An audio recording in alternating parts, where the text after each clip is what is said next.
Lanjutkan belajar kita untuk kenal lebih dekat kepada baginda Nabi Muhammad SAW dengan kitab Syama'il Muhammadiyah yang kita sudah sampai kepada babu ma jaa fi dzikri khatami Rasulillah. Ini bab tentang riwayat yang datang bercerita tentang cincin baginda Nabi Muhammad SAW. Haddatsana Qutaibatu Ibn Sa'id wa ghairu wahidin an Abdullah bin Wahab an Yunus an Ibn Shihab an Anas bin Malik. Kebanyakan berita tentang cincin baginda Nabi dari Sayyidina Anas bin Malik.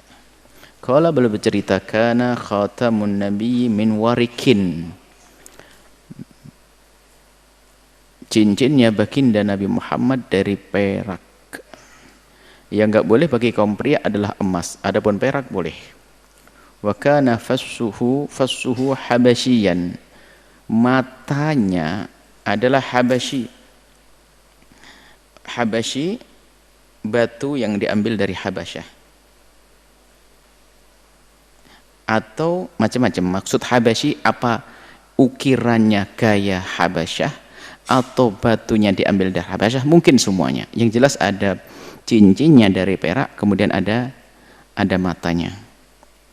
Haddatsana Qutaibah dari Sayyidina Qutaibah juga. Haddatsana Abu Awanah an Abi Bishrin an Nafi an di Umar dari Sayyidina Abdullah bin Umar anna Nabi, baginda Nabi ittakhadha khataman, menjadikan cincin min fiddatin dari perak. Fa kana yakhtimu bihi, sekaligus digunakan untuk mentempel. Ini ada cincin dipakai wala yalbasuhu, dan Nabi tidak mengenakannya. Tapi riwayat lain Nabi mengenakan, tidak pernah melepasnya. Artinya waktu itu adalah waktu digunakan untuk nyetempel, karena di situ ada Muhammadun Rasulullah, tulisannya Muhammad Rasul Allah. Jadi ada tulisannya Muhammadun Rasulullah tapi dari bawah. Muhammadnya paling bawah, Rasul tengah, Allahnya paling atas. Digunakan untuk nyetempel, untuk ngasih tanda kalau ngirim surat begitu. Kemudian hadis selanjutnya kita akan baca dulu, nanti akan kami hadirkan sedikit sekelumit tentang hukum dan adab bagaimana menggunakan cincin. Haddatsana Mahmud ibn Ghailan qala haddatsana Hafs bin Umar ibn Ubaid wa at-Tanafisi qala haddatsana Zuhair Abu Khaitamah an Humaid Anas, dari Sayyidina Anas lagi. Karena khatamun nabiyyi, cincinnya baginda Nabi, min fiddatin, dari perak, fassuhu minhu, dan rupanya di matanya itu, di tengahnya itu adalah juga dari perak. Maka ini ada yang mengatakan tidak pakai mata tapi pakai ukiran dari perak. Nah itu, makanya ukiran Habasyi. Ada yang mengatakan memang matanya dari Habasyah. Haddatsana Ishaq bin Mansur qala haddatsana Mu'adz bin Hisham an haddatsana Abi an Qatadah an Anas bin Malik, dari Sayyidina Anas lagi. Lamma arada Rasulullah, karena Sayyidina Anas itu yang menemani Nabi, yang di saat Nabi ngapain bersama Nabi waktu buang hajat itu, yang menjadikan cantolan baju Nabi, sorban Nabi, semuanya adalah Sayyidina Anas. Lamma arada Rasulullah, tatkala Nabi berkeinginan ayyaktuba ilal ajami, menulis surat kepada orang ajam, qila lahu, ada yang berkata kepada baginda Nabi, ya Rasulullah, innal ajam, orang-orang ajam itu orang-orang di luar Arab sana, maksud orang-orang jauh sana, orang ajam. Ada ajam Arab, ada orang Arab sama orang ajam. La yakbaluna illa kitaban alaihi khatamun. Kebiasaan orang ajam itu kalau ada surat, kitab itu surat maksudnya, yang dikirim harus ada stempelnya. Jadi rupanya stempel pada zaman Nabi sampai dipakai sampai sekarang, bukti ini dari Al-Bahjah, dari ini, dari stempel tanda benar. Wastana khataman, kemudian Nabi membuat khatam. Faka'anni anzur ila bayadin fi kaffihi, sehingga aku melihat merahnya perak tersebut berkilau putih di telapak baginda Nabi sallallahu alaihi wasallam. Haddatsana Muhammad bin Yahya haddatsana Muhammad bin Ubaidillah al-Ansari qala haddatsani Abi an Thumamah an Anas, dari Sayyidina Anas lagi, qala beliau berkata, kana naqshu khatami Rasulillah, ukiran cincin baginda Nabi Muhammadun, tulisannya Muhammad, syatrun, satu baris, wa rasulu, satu baris berikutnya, Allah wallah, satu baris berikutnya. Jadi 3 baris, Muhammadun Rasulullah, sehingga urutannya Allah paling atas, Muhammad paling bawah, Rasul tengah-tengah. Haddatsana Nasr bin Ali al-Jahdami Abu Amr qala haddatsana Nuh bin Qubais an Khalid bin Qais an Khalid bin Qais an Qatadah an Anas bin Malik dari Sayyidina Anas anna Nabi bahwasanya baginda Nabi kadaba ila Kisra, mengirim kepada Kisra wa Qaisar wa Najashi. Ini adalah pembesar itu ada namanya, digelari dengan gelar Kisra, Kaisar, sama Qaisar, sama Najashi, Raja Najasyi. Faqila lahu, kemudian ada berkata kepada Nabi, faqila dikatakan lahu kepada Nabi, innahum sesungguhnya mereka ya Rasulullah la yakbaluna tidak menerima kitaban satu tulisan surat illa bi khatamin kecuali ada stempelnya fasaha. Kemudian Nabi minta dibuatkan, Rasulullah minta dibuatkan Rasulullah khataman cincin khalaqatuhu fiddatin yang lingkarannya ini adalah dari perak, fihi tidak menukisha fihi ditulis di dalamnya Muhammadun Rasulullah, Muhammad utusan Allah. Haddatsana Isbaq bin Mansur telah memberitahu kepada kami Ihsa bin Mansur qala haddatsana Sa'id bin Amir wal Hajjaj bin Minhal an Hammam ibn ibn Jurayj an Az-Zuhri an Anas, lagi dari Sayyidina Anas lagi, anna Nabi sesungguhnya baginda Nabi kana idza dakhala al-khala'a, kalau Nabi masuk khala tempat buang hajat, naza'a khatamahu melepas cincinnya. Kenapa? Karena cincin nanti ada nama beliau dan nama Allah Jalla Jalaluh, maka adab sampai hari ini dipakai, diterapkan. Kalau kita masuk toilet, hendaknya jangan membawa tulisan yang ada nama kebesaran, nama Allah SWT, nama Nabi. Kalau terpaksa kita harus membawanya ke dalam, karena mungkin kalau taruh di luar telanjur, mungkin kita bepergian, kita ada tulisan apa saja yang di situ ada nama Allah atau Al-Quran atau nama Rasulullah yang sudah terlanjur nempel pada kita, maka hendaknya ditaruh di luar. Tapi kalau di luar nggak mungkin, karena ini bukan rumah kita, takut ketinggalan dan sebagainya, apalagi di toilet-toilet umum, maka bawa ke dalam, maka upayakan kita untuk menjaganya, tampakkan kalau kita melindunginya. Apakah kita genggam cincin begini, jangan dibuka, sunnahnya begitu. Atau kita letakkan di saku, kemudian kita pegang sakunya, kita menunjukkan bahasanya kita telah menjaga dan melindunginya, tidak dibiarkan begitu saja. Karena makruh membawanya. Makruh itu tidak haram, tapi adab. Karena ada nama Allah dan nama Rasulullah. Tapi kalau meletakkannya ke bawah dengan sengaja, haram hukumnya. Kalau membawa, hukumnya makruh ke dalam. Dan Nabi memberikan contoh dilepas itu khatam. Selagi masih ada orang di luar, kita lepas. Tapi kalau cincin biasa begini, tidak. Karena cincin Nabi ada apanya? Ada tulisannya Muhammadun Rasulullah. Kalau cincin ini enggak ada tulisannya Muhammadun Rasulullah. Haddatsana Ishaq bin Mansur qala haddatsana Abdullah bin Numair qala haddatsana Ubaidullah bin Umar an Nafi' an Ibnu Umar qala dari Sayyidina Abdullah bin Umar qala beliau berkata, ittakhadha Rasulullah telah menjadikan khataman, atau membuat khataman cincin min warikin dari perak, fa kana fi yadihi ada di tangan beliau, thumma kana fi yadi Abi Bakrin kemudian dipakai Sayyidina Abu Bakar, wa yadi Umar dan dipakai Sayyidina Umar, menunjukkan bahwa saya menggunakan cincin ini adalah dilakukan oleh Rasulullah dan Sayyidina Abu Bakar dan Sayyidina Umar. Thumma kana fi yadi Uthman kemudian di tangannya Sayyidina Uthman, hatta waqa'a fi bi'ri Arisin sehingga jatuh di sumur Aris. Karena ceritanya Sayyidina Umar akan menyerahkan kepada satu orang, ternyata terjatuh ke dalam. Naqsuhu Muhammadur Rasulullah, tulisannya adalah Muhammad Rasulullah. Lanjut babu ma ja'a fi anna nabi kana yatakhattamu bi yaminihi. Nabi menggunakan cincin di tangan kanan beliau. Ini sangat cocok dengan madhab kita Imam Syafi'i. Sebab madhab lain adalah di kiri. Madhab Syafi'i di kanan. Sunnah, semuanya nggak ada masalah. Boleh kanan, boleh kiri. Cuman madhab Syafi'i. Babu ma ja'a fi anna nabi kana yatakhattamu bi yaminihi. Nabi pakai cincin di kanannya.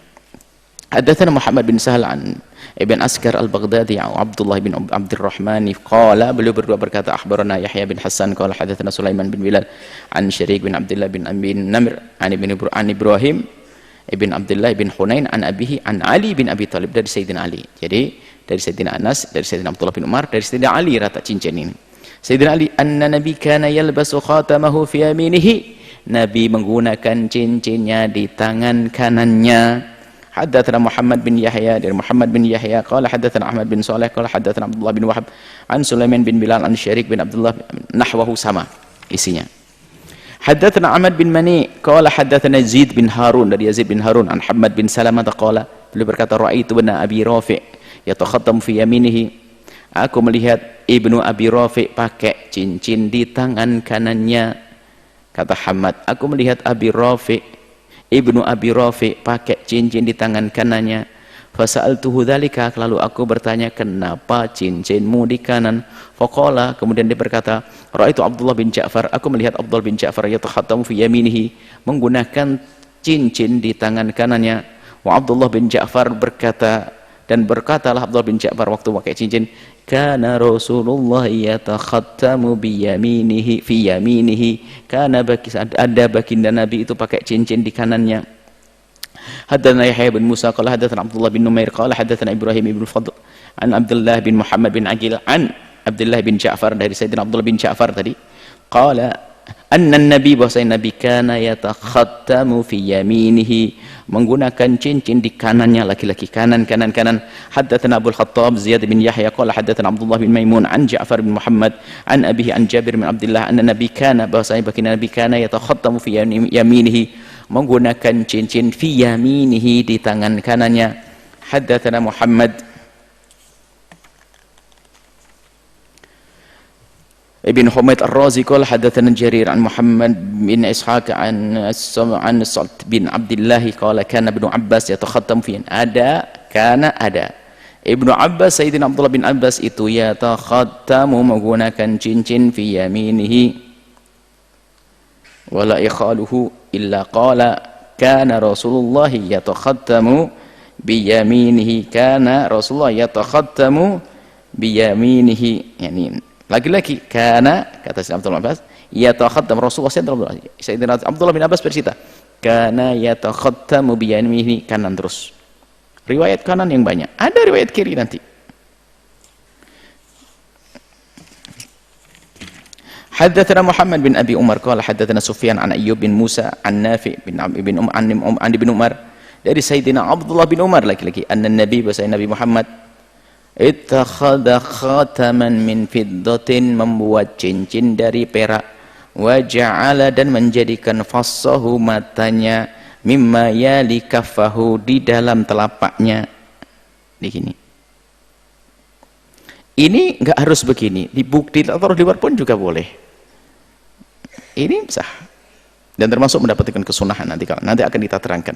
Kita ada catatan kecil tentang al-mulakhas ya fi akhtami takhattam fi akhtami fi huwa ahkamil al-khatmi wal fas, ya. Kita membuat catatan kecil tentang bagaimana menggunakan cincin, kesunahannya, kemakruhannya, keharamannya seperti apa. Laki dan perempuan seperti apa, ada catatan. Nanti kita hadirkan sekelumit. Nah, wa fas wa kana fasu mimma yali kaffahu, ini matanya di telapak. Wa naqasha fihi, dan Nabi mengukirnya, minta, bukan Nabi sendiri yang mengukir, Nabi minta untuk diukirkan di cincinnya adalah Muhammadur Rasulullah. Wa naha ayanqusu ahadun alaihi, tidak boleh siapapun di situ. Wa huwa alladhi saqata, yaitu cincin yang jatuh min Mu'aykibin fi bi'ri Aris. Mu'aykib adalah sahabat Nabi, ceritanya Sayyidina Utsman tuh nyerahkan ke Mu'aykib di Bi'r Aris tadi. Sayyidina Utsman yang cincinnya jatuh, yaitu mau diserahkan oleh Sayyidina Utsman ke tangannya Mu'aykib, rupanya jatuh.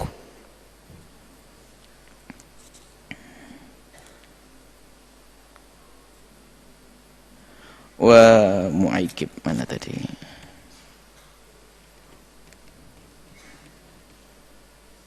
Mu'aykib adalah seorang minas sabiqinal awwalin, orang-orang dulu dari sahabat-sahabat besar. Dia menghadiri banyak peperangan ya. Dan beliau mendapatkan tugas mengurusi Baitul Mal di zamannya Sayyidina Umar bin Khattab. Haddatsana Qutaibah bin Sa'id qala haddatsana Hatim bin Ismail an Ja'far bin Muhammad an abihi qala, ini cerita tentang Sayyidina Hasan. Jadi yang pakai cincin di Sayyidina Rasul, Sayyidina Abu Bakar, Sayyidina Umar, Sayyidina Utsman, kemudian Sayyidina Hasan dan Sayyidina Husain, dan nanti Sayyidina Ali ada. Riwayat nanti kita hadirkan, tidak ada di sini dalam rangka menjelaskan masalah cincin. Nanti Sayyidina Ali ada riwayat, nahani Rasulullah melarang aku pakai cincin gini-gini, menunjukkan Sayyidina Ali pakai cincin nanti insyaallah. Kita lanjutkan dulu. Kanal Hasanu, Sayyidina Hasan wal Husainu yatakhattamani fi yasarihima, menggunakan cincin di kirinya. Dan justru itu unik ya, namanya perbedaan para ulama itu. Malah selain daripada madhab Syafi'i menghindari pakai cincin dengan kanannya. Menurut selain Syafi'i cincin di kiri. Karena menurut sebagian dari mereka menggunakan cincin pakai kanan adalah tradisinya orang Syiah. Menurutnya, tapi dijawab oleh madhab Syafi'i tidak ada hubungannya dengan orang Syiah karena ini diambil dari baginda Nabi sallallahu alaihi wasallam. Di sisi lain lihat Sayyidina Hasan dan Husain yang diakui orang Syiah pakai cincin di kirinya. Tidak seperti yang dilakukan oleh sekelompok Syiah. Tapi ini khilaf dalam hal ini. Kiri kanan boleh gitu saja. Itu hanya di antara perdebatan di antara para ulama di saat mengatakan kanan atau kiri, kanan kiri. Kesimpulannya adalah kanan boleh, kiri boleh. Karena Nabi pernah pakai cincin di kirinya juga. Fi khinsiril yumna, fi khinsiril yusra. Di jari kelingkingnya yang kiri ada riwayat lain. Yatakhattamani Sayyidina Hasan Husain pakai di tangan kiri beliau. Haddatsana Abdullah bin Abdurrahman qala haddatsana Muhammad bin Isa wa bin Tabba qala haddatsana Abbad bin Al-Awwam an Sa'id bin Abi Arubah an Qatadah an Anas bin Malik dari Sayyidina Anas bin Malik annahu sallallahu bahwasanya baginda Nabi sallallahu alaihi wasallam kana ada beliau yatakhattamu menggunakan cincin fi yaminihi di tangan kanannya. Waqala Abu Isa hadha hadithun gharibun la na'rifu min hadithi Sa'id bin Abi Arubah. Ini hadis gharib, tidak ada jalan kecuali dari Sa'id bin Abi Arubah an Qatadah an Anas anin Nabi nahwa hadha illa min hadzal wajh. Gharib wa kull gharibun ma rawin faqat. Jadi kalau namanya hadis gharib itu perawinya ada di antara mata rantai satu tok, enggak ada yang lainnya. Tidak ada kecuali melalui jalan ini. Dan bukan jaminan gharib itu langsung hadis dhaif, enggak. Gharib itu hanya perawinya saja di salah satu tabaqatnya adalah satu orang, yang lain banyak 2, 3 atau bahkan mutawatir. Tapi ini enggak, ini salah satu dari tabaqatnya adalah ini. Tidak ada kecuali jalan ini. Ini adalah masalah mustalah hadis. Wa ba'du ashabi Qatadah an Qatadah dari Qatadah an Anas bin Malik dari Sayyidina Anas bin Malik. Anin Nabi dari baginda Nabi Muhammad sallallahu alaihi wasallam annahu kana baginda Nabi itu yatakhattamu menggunakan cincin fi yasarihi di kirinya. Wa huwa haditsun la yasihhu aidan, menurutnya ini hadis dianggap tidak sah. Tapi ada riwayat nanti dalam Sahih Muslim dari Sayyidina Anas juga, karena khatamun Nabi tidak ada di sini. Karena khatamun Nabi sallallahu alaihi wasallam fi hadhihi. Sayyidina Anas mengatakan kana khatamun Nabi fi hadhihi wa asara ilal khinsir min yadihi al-yusra, dan mengisyaratkan dengan ke arah khinsir, jari kelingking ke tangan kirinya. Jadi Sayyidina Anas cerita, kana Nabi yatakhattamu fi hadhihi. Kalau kita simpulkan nanti ternyata ada kiri kanan boleh kanan boleh kiri. Haddatsana Muhammad bin Ubaidillah al-Muharibi qala haddatsana Abdul Aziz bin Abi Hazim an Musa bin Uqbah an Nafi' an Ibnu Umar dari Sayyidina Abdullah bin Umar ittakhadha Rasulullah membuat khataman cincin min dhahabin dari emas. Awalnya mula-mula fakana yalbasu fi yaminihi, mula-mula sebelum ada larangan. Fattakhadhan nasu khawatima min dhahabin, orang pada ngikut. Nah, ini kebiasaan sahabat Nabi, kalau Nabi melakukan ngikut. Fatarahu, kemudian dibuang oleh Nabi setelah ada larangan. Wa qala la albasuhu abada, aku tidak akan menggunakan selamanya. Makanya setelah itu hukumnya kaum pria menggunakan cincin emas adalah haram. Fatarahan nasu khawatimahum, kemudian orang lain pada membuang cincin-cincin mereka karena ngikuti Nabi membuang. Baik, masalah cincin. Tadi banyak riwayat-riwayat yang kita baca tadi, Nabi menggunakan cincin dengan tangan kanan. Pertama, cincin Nabi ada fasnya, ada matanya. Nabi menggunakan cincin. Hukum menggunakan cincin adalah sunnah. Ini bicara kaum pria. Kaum pria saja. Kalau wanita jelas, sunnahnya sudah jelas. Dianjurkan berdandan wanita. Untuk suaminya, untuk yang halal. Ini hanya kaum pria, bahwasanya hukum menggunakan cincin adalah sunnah menurut kebanyakan ulama. Sebagian mengatakan enggak, itu termasuk kebiasaan Nabi, enggak sunnah. Akan tetapi kalaupun disimpulkan ujung-ujungnya, biarpun itu bukan sebuah kesunnahan, Nabi hanya melakukan itu karena kebiasaan, sudah merupakan kaidah. Ulama usul fikih menjelaskan segala bentuk mubahat kebiasaan Nabi yang boleh diikuti, lalu ada orang mengikuti karena cinta, karena ingin niru Nabi, jadi sunnah kok. Kesimpulannya adalah sepakat mengatakan sunnah. menggunakan cincin. Menggunakan cincin. Lalu cincinnya dari apa? Menurut madhab atau yang disepakati, bagi mengatakan sunnah yang disepakati adalah dari perak. Dari perak. Yang kedua dari perak. Selain dari perak, khilaf. Kebanyakan ulama Hanafiyah mengatakan dari besi misalnya haram. Hambali, Maliki makruh, Syafi'i mubah, boleh. Madhab Syafi'i, tapi tidak dapatkan kesunahan. Yang cincinnya bukan perak, nggak dapatkan kesunahan. Ya boleh pakai cincin gitu saja. Yang ketiga adalah di mana tempatnya? Kanan atau kiri? Madhab Syafi'i adalah di kanannya. Selain madhab Syafi'i adalah di kiri. Bebas, yang jelas. Ada khilaf di antara ulama. Kiri dan kanan. Syafi'iyah kanan. Tadi banyak riwayat hadis dan kanan. Kemudian di antara jemari itu mana yang hendaknya digunakan cincinnya? Riwayat banyak adalah khinsir, jari kelingking. Khinsir. Kalau di tempat kita jari manis. Kemudian riwayat juga boleh di selain yang dilarang khinsir. Kemudian bagaimana jari manis? Jari manis diperkenankan karena nggak ada larangan. Kalau ini ada contohnya, jari kelingking ada contohnya, jari manis tidak ada larangan, maka jari manis boleh dipakai. Cuman utamanya jari kelingking. Adapun ini jari telunjuk sama jari tengah, nah ini dari Imam Ali. Hadis riwayat Imam Muslim, nahani Rasulullah SAW an atakhattamu fi isbi'i hadhihi. Nabi melarangku untuk aku pakai cincin di jemariku ini. Fa asarat fa auma ilal wusta wallati la taliha. Nabi melarang aku pakai cincin di sini, di jari tengah dan yang mengiringinya. Maka yang makruh ini jari tengah sama jari telunjuk. Cincinnya gede dari telunjuk lagi, aneh juga. Maka yang dihindari adalah ini, tidak haram, makruh. Jari tengah, maka yang pakai jari tengah dipinggirin nanti, dikecilin. Jari tengah walati taliha dan yang mengiringnya jari ini, jari telunjuk.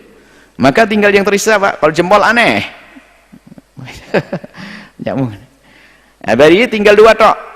Jari kelingking sama jari manis. Itu masalah penggunaan cincin. Kemudian lagi ada masalah apa tadi yang di sini disebutkan? Sebagian mengatakan yang sunnah hanya untuk orang-orang yang punya tugas seperti sultan, raja yang stempel. Oh enggak, Sayyidina Hasan Hussein tidak jadi raja pakai cincin. Maka tetap sunnah nanti. Kemudian ada lagi yang ke berapa? Yang keempat atau lima urutannya. Permasalahan ini banyak. Yang kelima, anggap saja 5 sudah. Bagaimana kalau berbilang cincinnya? Madhab Syafi'i boleh. Sunnahnya tetap 1. Boleh berbilang. Madhab Malik makruh karena berlebihan. Makanya pakai 1. Kalau 2 keluar dari kesunahan tapi tidak masuk wilayah haram mubah. Asalkan tidak dalam rangka kesombongan. Kemudian tadi yang keberapa? Yang ke-7, matanya taruh di dalam kalau bisa, di luar nggak ada masalah, boleh. Dapat kesunahan, cuman sunnah di atas sunnah nanti pada akhirnya. Sunnah pakai perak, sunnah di dalam, sunnah di kanan, itu ada sunnah di atas sunnah.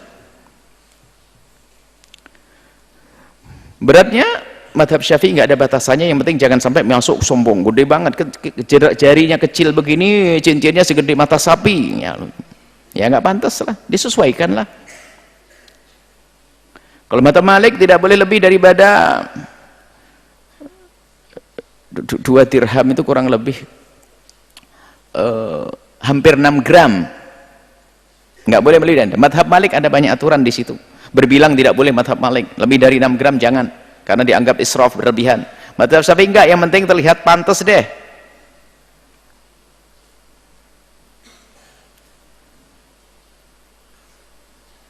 Kalau perempuan bebas, istrimu nanti kasih cincin 10 jarinya boleh,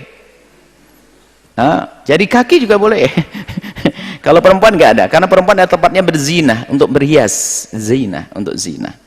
Kalau laki ini hanya aturan untuk kaum laki-laki saja. Ini adalah seputar hukum bagaimana kita menggunakan cincin. Dalam riwayat juga dari Sayyidina Anas, karena waktu Sayyidina Anas bercerita tentang Rasul, karena andur, aku melihat tentang bariqi khatami atau bidq khatamihi, fi khinsiril yusra, ada, aku pernah melihat cincin Nabi di jari kelingking di kirinya. Ini adalah masalah riwayat, jadi jelas begitu. Maka upayakanlah kalau punya uang beli cincin, tapi harus dari perak agar dapat kesunahan. Kalau ada matanya, kemudian letakkan di jari kelingking atau jari tengah, jari manis. Kemudian jangan terlalu gede-gede. Kemudian kalau bisa fassuhu yalil kaf, kalau ditaruh di luar juga ada masalah. Kalau selagi bisa, kita gunakan di tangan kanan kita, mazhab Syafi'i, dan tidak usah berbilang kalau perlu, nggak usah berbilang, satu saja, nggak usah dua, biarpun punya cincin 3, simpanlah gantian pakainya. Kemudian itu diantaranya insya Allah, dan jangan di jari tengah, dan juga jangan di jari telunjuk, dan juga jari ini nggak pantas, berarti tinggal 2 jemari ini saja. Itu masalah kesunahan-kesunahan yang dikatakan oleh para ulama. Semoga Allah memudahkan kita ngikuti Nabi, tapi ingat kalau kita melihat orang pakai cincin 2 di jempol sama di jari telunjuknya, biarin sajalah ya. Wong dia senangnya begitu kok. Cuman dia kalau pengen dapat sunnah ya di kelingking atau di jari manis, itu saja insyaallah. Wallahu a'lam bissawab.